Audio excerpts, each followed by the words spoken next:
The chamber of the Galactic Council had been designed to intimidate. Its ceiling arched so high that clouds drifted through it, manufactured, of course, slow spirals of vapor meant to remind lesser species how small they were. Seats for the elder races floated on gravitic thrones, each positioned slightly higher than the last, a subtle ladder of dominance. Newcomers stood on the floor. Always standing. Always looking up. Humanity stood there now. 12 of them. No armor. No visible weapons. Dark uniforms, simple lines, no medals on display. Just a single blue and white patch on each shoulder, Earth. United Navy. At their center stood Chief Petty Officer Marcus Hale. 49 years old.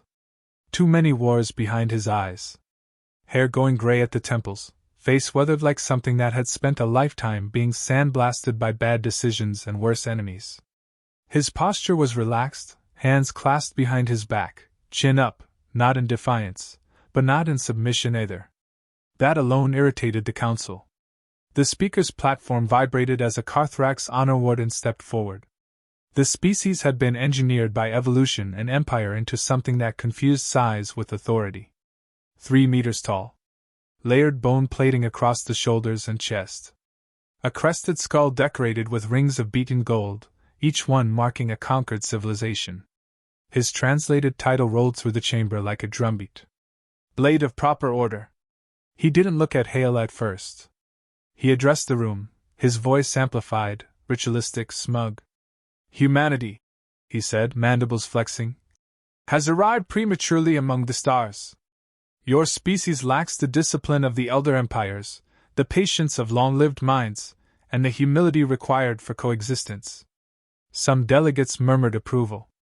Others watched silently, ancient eyes calculating. Hale listened. He always listened. The Carthrax continued.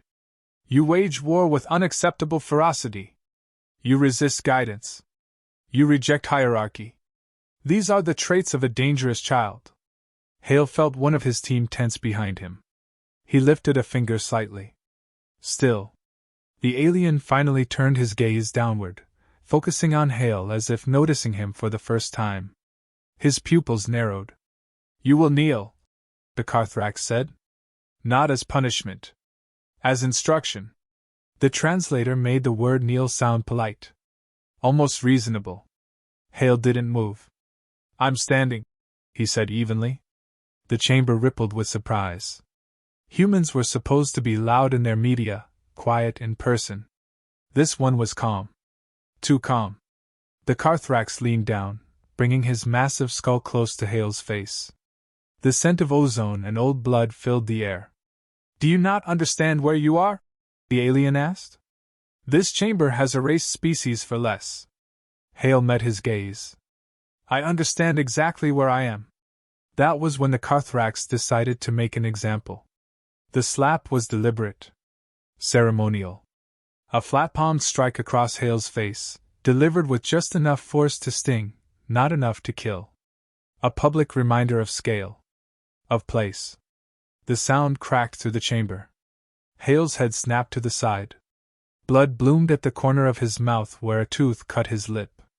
For half a second, no one breathed. Humans were fragile. That was known. Soft tissue. Breakable bones. The slap was meant to humiliate, not provoke. The Carthrax straightened, satisfied, already turning away. Hale turned his head back. He spat blood onto the polished floor. And he smiled. Not wide. Not angry.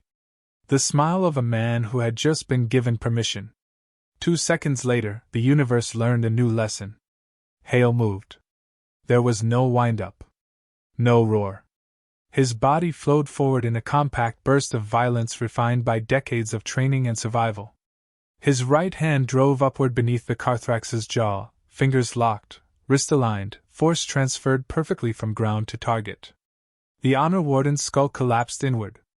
Bone plating shattered. Gold rings exploded outward. The neural mass inside liquefied under the concussive shock. 3 tons of imperial authority folded in on itself and hit the floor dead before gravity finished the job. The translator cut out mid-syllable. Silence detonated across the chamber. The Carthrax's body lay twisted at Hale's feet, ichor spreading in a slow, obscene pool. One of the gold rings rolled to a stop against Hale's boot. Hale flexed his hand once, like a carpenter checking for splinters. Weapons came up instantly.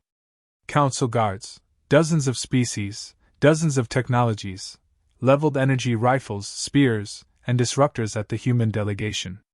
Don't! Someone shouted in 6 languages at once. Every human stepped forward. Not aggressively. Not hurried. In perfect unison.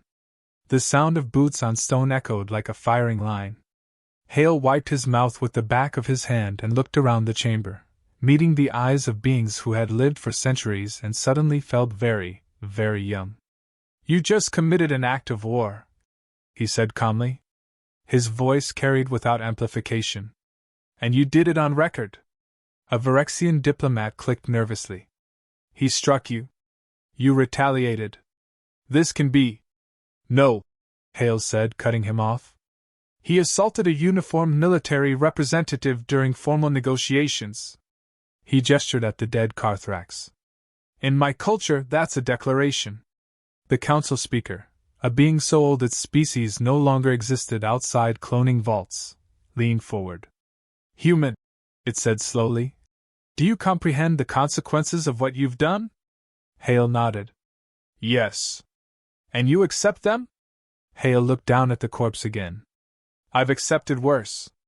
Behind him, one of the human officers spoke for the first time, her voice cold and precise. "All human embassies are now in lockdown. Defense protocols are active." The chamber erupted into overlapping protests. "You can't. This is madness. The Carthrax Imperium will respond." Hale raised a hand. The noise died. He pointed at the recording orbs floating above the chamber.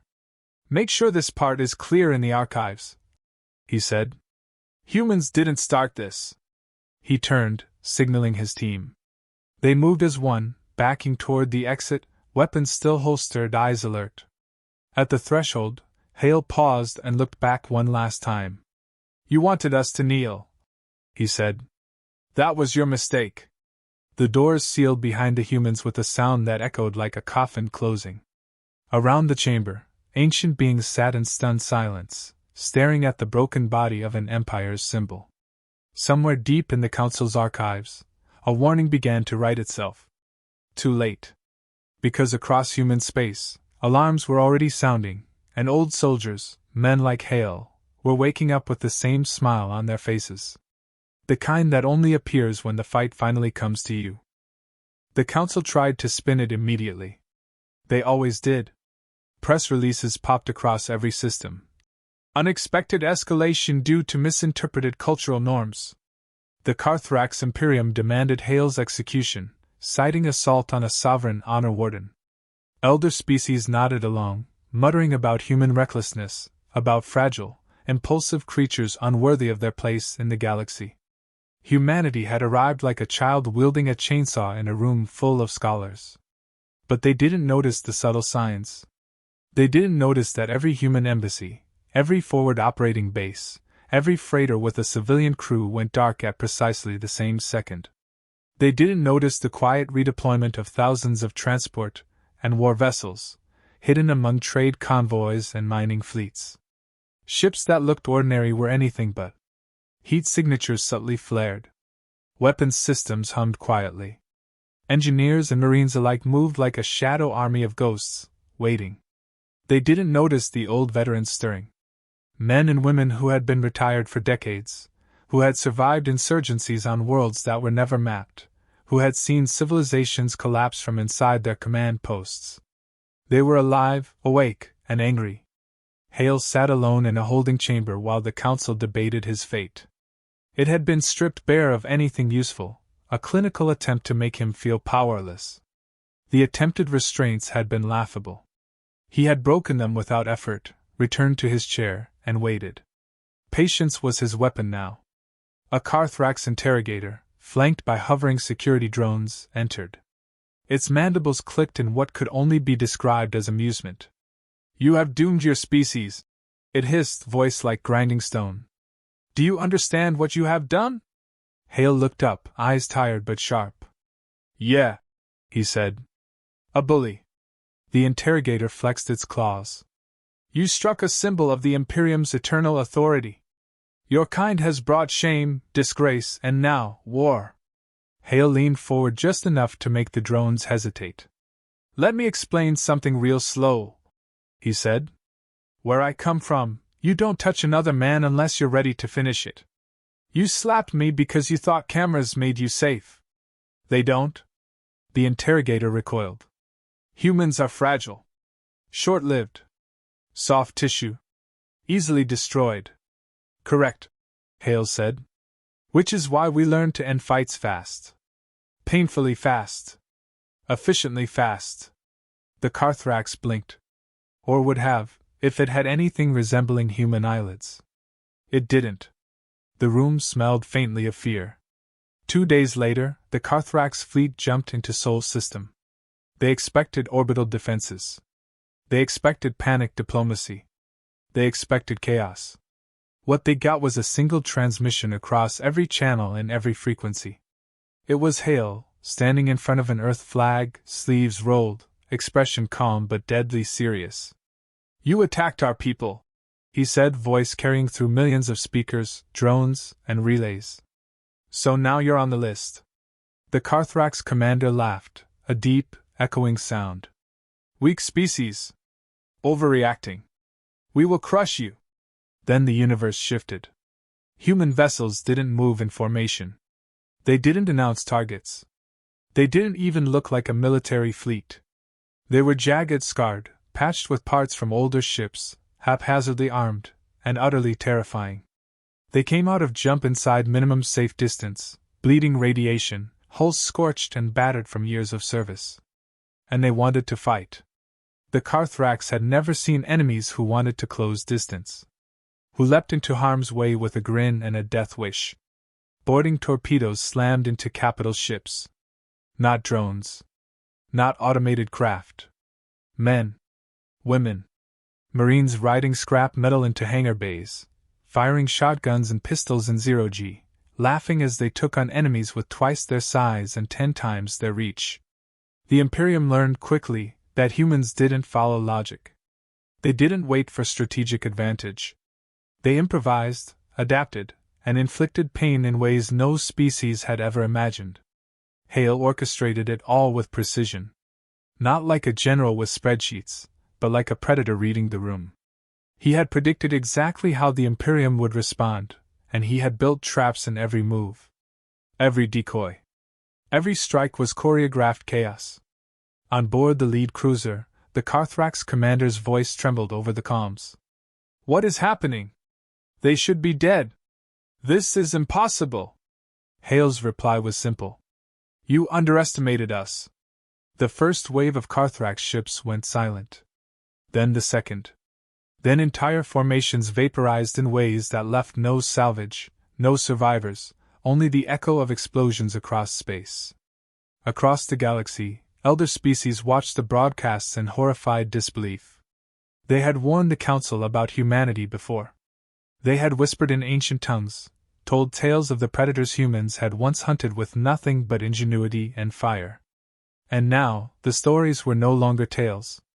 They were happening. Somewhere, deep in an archive, a single sentence wrote itself into the history logs of 1,000 civilizations. Never strike a human. Never humiliate a human. Never assume they will act like every other species. Hale was smiling. And the galaxy was learning, in real time, why. The Imperium burned in ways no historian could have predicted. Human tactics were obscene to the Council. Fake retreats turned into ambushes, self-destructing decoys crewed by volunteers detonated inside hangars, and boarding parties surged through open airlocks like predators in a rainstorm. Marines rode chunks of debris into Carthrax corridors, firing pistols and shotguns in zero-G, laughter echoing through comms as if gravity, distance, and mass were trivial inconveniences. Hale led the boarding of the Carthrax home dreadnought personally. Every step he took was measured, deliberate. The same species that had slapped him just days before now watched him walk their sacred halls. The gold-plated mosaics, centuries old, were now scarred with footprints of a man who didn't care about ceremony. A Carthrax noble stepped forward, energy blade humming. "You could have been vassals," it snarled. "You chose annihilation." Hale's eyes were cold, steady, unyielding. "No," he said. "You chose it the moment you forgot that humans fight differently. That we don't play nice when insulted. That we don't kneel." The noble lunged. Hale didn't even flinch. 3 rounds later, the noble's chest cavity was a smear of plasma and bone, and Hale kept walking. He reached the bridge. The strategist, the so-called mind behind the Imperium's campaign, flinched. It was a frail creature compared to Hale, flanked by aides who no longer had the courage to breathe too loudly. "This war is illogical," it croaked. "Your losses, your methods, your species, are unacceptable." Hale leaned against the command console, gaze sweeping the bridge. Outside, stars burned through fractured glass, and small fires licked the hull. "We don't measure acceptable the same way you do," he said. "We measure survival. Memory. Fear. Respect. Pain." The strategist recoiled. "You will win nothing!" Hale keyed a channel, voice calm, almost bored. "Wrong," he said. "We're winning memory." Every human vessel answered simultaneously. A single pulse of coordinated precision that no Imperium sensor could ignore. Reactors surged. Guns fired. Boarding pods ripped open hangars from the inside. Engineers, technicians, and Marines executed improvisations that made tactical manuals obsolete. Within minutes, the dreadnought became a death trap for its own crew. Alarms blared. Fire swept through corridors. Hull integrity dropped. The strategist's aides panicked, trying to follow protocol, trying to salvage some shred of authority. Hale walked through the chaos as if on a Sunday stroll. He glanced at the strategist. "This is what happens when you underestimate a species that refuses to bow." The ship's reactors went critical. Plasma arcs snaked across the bridge. Hale signaled his extraction team, and his craft slid away just as the dreadnought tore itself apart in a blinding explosion. The shockwave reached across the system, visible from orbit, a monument to human ferocity. Across the galaxy, broadcasts of the human tactics spread like wildfire. Alien species watched, horrified. The human fleet didn't occupy worlds. They didn't establish dominions. They erased threats with surgical precision. They left survivors only to spread fear, memory, and a lesson too costly to ignore. The council convened in emergency session. Delegates shuffled, claws clicked, tentacles twitched. Chairs floated, incomprehensible discussions rattled through translators. An elder archivist, a species older than the memory of most stars in the room, spoke. "We have encountered this pattern before," it said, voice quivering. "Briefly. In myth. In warning. The hairless primates." The chamber froze. Every being knew the name. The warnings. The old prophecies. "For the sake of survival," the archivist continued, "we must apologize." But the humans weren't listening. They were somewhere else entirely, retreating, regrouping, already planning the next impossible move. Hale looked at his crew, men and women who had seen the worst of the galaxy and survived. Each of them bore scars, both old and new. Each had witnessed death up close. And yet, they were laughing quietly, joking through comms, alive with a dangerous exhilaration only soldiers who survive against impossible odds can feel. Humanity had reminded the galaxy what it meant to fight without fear, without hesitation, and without limits. And somewhere deep inside Hale, there was a single, quiet satisfaction. Because when the next species made the mistake of striking a human, they would remember this day. And they would think twice. The war ended without treaties. Not because humanity forgave. Not because they negotiated. But because the Imperium had been shattered into pieces too small to matter. Planets once ruled by Carthrax governors were left intact but defenseless, watched over by human observers who didn't need to occupy. The galaxy had learned to fear memory, precision, and unpredictability. Hale returned to Earth quietly. No parades. No medals. No reporters asking about bravery or heroics. Just a small, dimly lit bar on the Pacific coast, where he nursed a drink he barely tasted. The scars on his hands, the old burn marks, the faint ache in his shoulder, reminders of what victory cost. A chair scraped. A presence beside him. Hale didn't look up. "You're famous," the voice said. Soft, measured, distinctly alien, yet unthreatening. Hale snorted. "Famous isn't good. Famous is trouble." She slid onto the stool beside him. Former council aide, a defector from the chaos. She had seen the war from the inside and survived only by choosing the right side at the right time. Her species didn't understand humor the way humans did, but she had learned enough to recognize Hale's quiet grin. "You scared them," she said. "All of them." He lifted his glass. "Good." She studied him. "Was it worth it?" Hale thought about the Carthrax slap, the sound of it echoing in that ornate chamber, the moment that had started it all. He thought about the Marines who hadn't come home, the friends lost, the blood spilled across 100 worlds. He thought about the fear now etched into every council archive, every galactic record. "Yes," he said finally. "Next time, they'll think before touching." Outside, stars shimmered indifferently. But across systems, species whispered, reevaluated, and redrew boundaries. The Council implemented new protocols almost overnight. Never strike a human, never underestimate a human, and never assume they will act predictably. Hale finished his drink, pushed the glass aside, and looked out at the dark water. A gentle wind carried the scent of salt and rain. The galaxy had learned the cost of misjudging humanity. They had learned that humans didn't rise to the stars to kneel. They rose to stand, to fight, to survive, and to make sure the universe remembered who had slapped first, and who had paid the price.